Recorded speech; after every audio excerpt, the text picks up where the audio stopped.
E aí pessoal, tudo bem? Estamos aqui mais uma vez reunidos para mais uma videoaula que vai ser de extrema importância tanto para os conteúdos do segundo bimestre que você vai ver agora, tanto para a prova do Enem, ácidos e bases.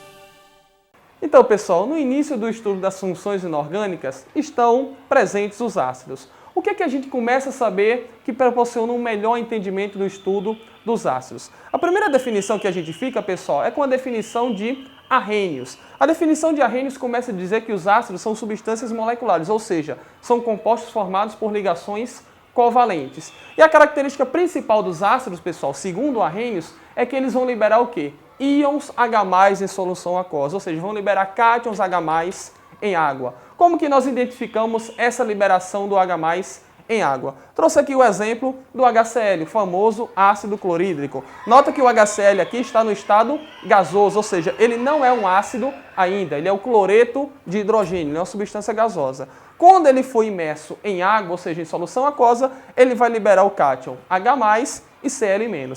Esse cátion H+, é o que caracteriza a substância como um ácido. Todos os ácidos, portanto, vão liberar o mesmo cátion em comum, ou seja, o H+.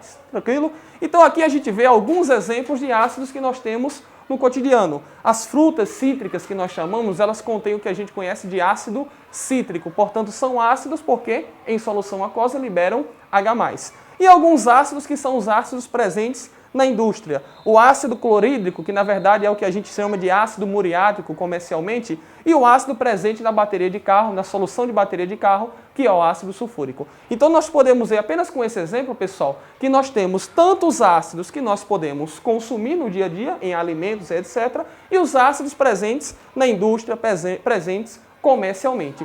Isso nos leva a uma situação, pessoal. Existem ácidos que são muito fortes, ou seja, apresentam um poder de corrosão muito grande, e ácidos fracos, ou seja, apresentam um poder de corrosão menor. É exatamente isso que vai se dar o nosso estudo a partir de agora, pessoal. Identificar quais são os ácidos que têm um caráter mais forte e os que têm um caráter mais moderado ou fraco. Para início do nosso estudo aqui, a gente vai dividir os ácidos em duas categorias. A primeira categoria é a categoria dos hidrácidos. O que são os hidrácidos? Ácidos que não vão conter o elemento químico oxigênio. Para os hidrácidos, pessoal, existem duas categorias, existem duas definições que nós podemos atribuir. Os hidrácidos fortes e os hidrácidos fracos. Aqui a gente vai precisar fazer uma pequena memorizaçãozinha de quais são os ácidos fortes. Os hidrácidos fortes são apenas três, pessoal. HCl, HBr e HI, que é chamado respectivamente de ácido clorídrico, bromídrico e iodídrico. Esses ácidos aqui são ácidos extremamente fortes, são ácidos corrosivos, ou seja,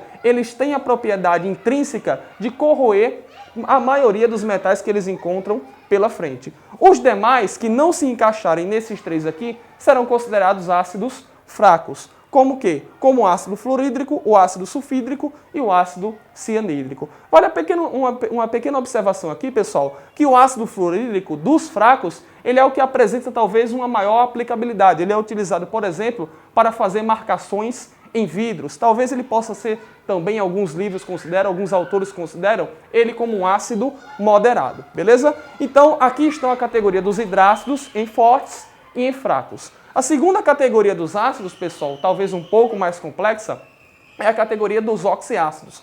Como o próprio nome já está dizendo, vão ser ácidos que vão conter a presença do elemento químico oxigênio. Ou seja, um ácido que tiver oxigênio em sua fórmula molecular, em sua composição, ele será dito um oxiácido. Como que vai ser a fórmula geral dos oxiácidos? Como que a gente pode identificar um oxiácido? Vai ter a presença do elemento químico hidrogênio, porque é ele que vai ser o causador da liberação do H+, o oxigênio e um elemento químico qualquer aqui. Pode ser um átomo de cloro, bromo, iodo, qualquer que seja, beleza? Então aqui, pessoal, a gente pode atribuir 4 categorias de força para os oxiácidos. Categorias de muito forte, forte, moderado e fraco. Como, professor, então, que a gente vai atribuir essas categorias? No exemplo dos hidrácidos, a gente fazia uma pequena memorização. Eram 3 os que eram fortes, o restante era fraco. Como que vai se dar esse processo agora, pessoal? Vai se dar exatamente pelo número de oxigênios e o número de hidrogênios que tiver o oxiácido. Mais especificamente, pessoal, a diferença entre o número de oxigênios e hidrogênios vai determinar a força do oxiácido. Como é que vai ser isso? Olha só.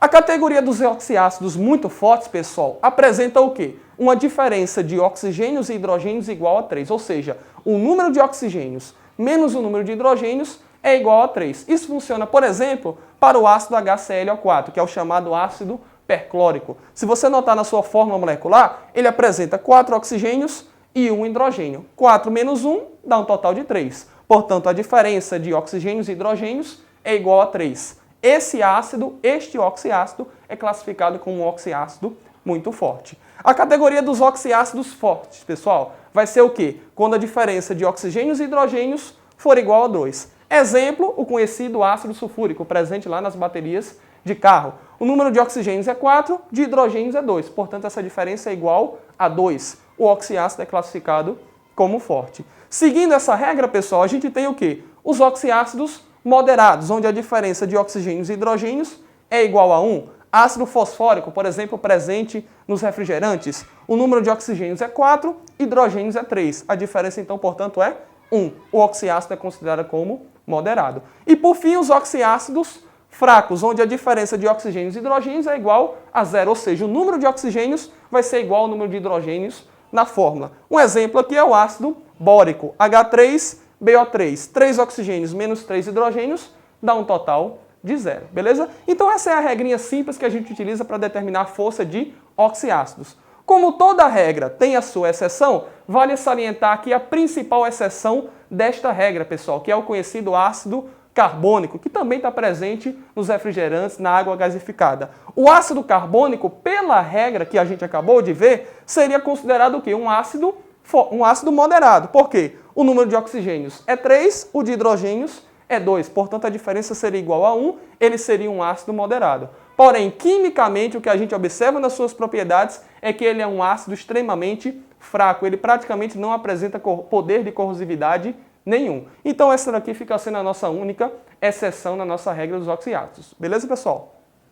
Falando dos ácidos, a gente parte agora para o quê? Para o estudo das bases. Diferentemente dos ácidos, pessoal, as bases elas vão ser o quê? Compostos iônicos, ou seja, substâncias iônicas. O que é que seria isso? Substâncias onde vai estar presente uma ligação iônica. O que é uma ligação iônica? É uma ligação entre um metal e um ametal propriamente dito, beleza? Segundo a definição de Arrhenius, pessoal, as bases vão ser compostos que vão liberar íons OH- em solução aquosa, ou seja, liberam ânions OH- em solução aquosa. Como exemplo disso, a gente tem o NaOH, que é a conhecida comercialmente soda cáustica. A soda cáustica, na presença de água, ela sofre o quê? Ela sofre uma dissociação. Ela vai separar, melhor dizendo, os íons sódio, Na+, e os íons OH-. O que é que caracteriza uma base? É a formação, é a liberação, melhor dizendo, desses íons OH-. Então a gente pode dizer, sem sombra de dúvidas, que o NaOH é uma substância básica. Do mesmo jeito que a gente fez para os ácidos, aqui estão algumas aplicações, algumas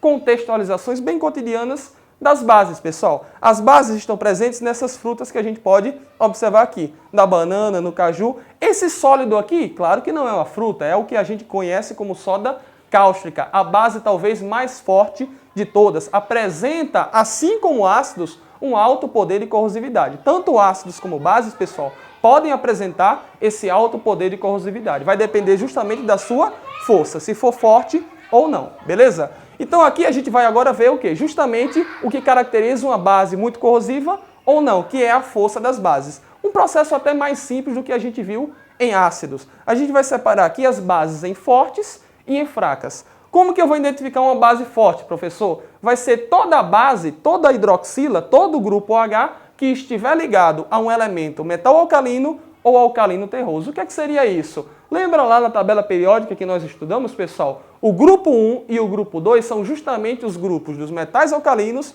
e dos metais alcalinos terrosos, respectivamente. Então, quando o grupo OH estiver ligado a um desses metais, eu tenho, portanto, uma base forte. Aqui estão alguns exemplos. NaOH, o Na, sódio, é um elemento do grupo 1, é um metal alcalino.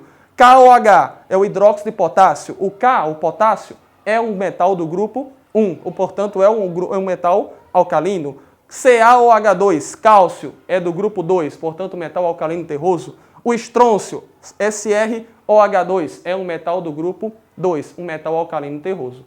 Como a gente viu, toda regra tem a sua exceção. A única exceção aqui é o hidróxido de magnésio, também conhecido como leite de magnésio, está presente nos antiácidos que nós tomamos. Se nós ingerimos os antiácidos, então a gente não poderia ingerir uma base que fosse corrosiva para o nosso estômago, tranquilo? Então aqui o magnésio, mesmo sendo um elemento do grupo 2, portanto um metal alcalino terroso, ele não funciona, não caracteriza uma base forte. Ele é exceção à regra, beleza? Então a gente viu aqui as bases que são fortes, grupo 1 e grupo 2, com exceção do magnésio. As fracas, pessoal, como é que a gente vai identificar? Vão ser todas as demais, ou seja, todos os demais elementos que não se encaixarem no grupo 1 ou no grupo 2, ou seja, no metais alcalinos ou alcalinos terrosos, incluindo, claro, a nossa exceção aqui, o hidróxido de magnésio. O magnésio, mesmo sendo, reitero, do grupo 2, ele é uma exceção à regra, configura uma base fraca. Beleza, pessoal? Então esse daqui foi um bom resumo, uma boa aplicação que a gente pode ter na nossa prova, beleza?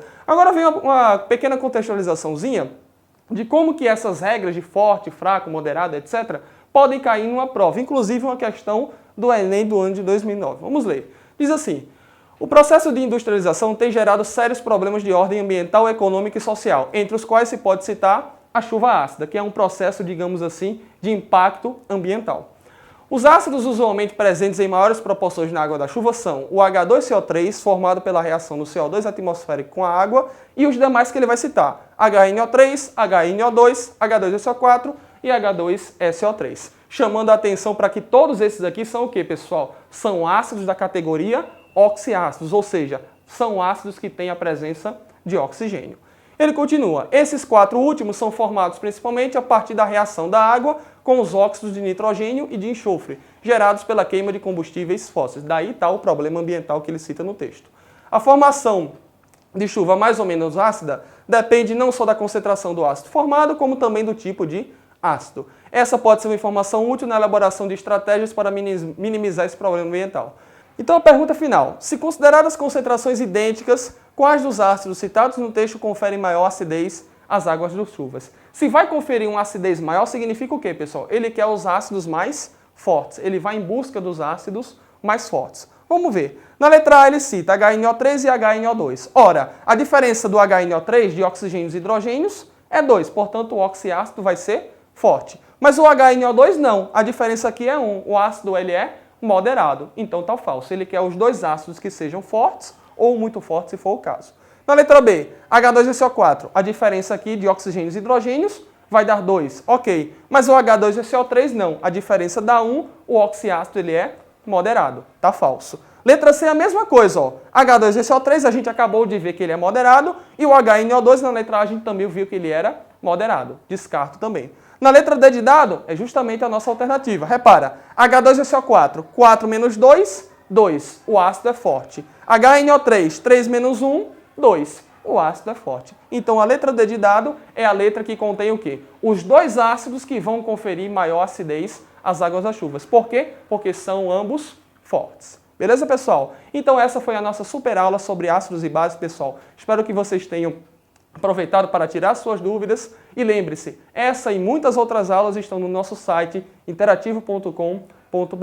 Valeu, um abraço, tudo de bom.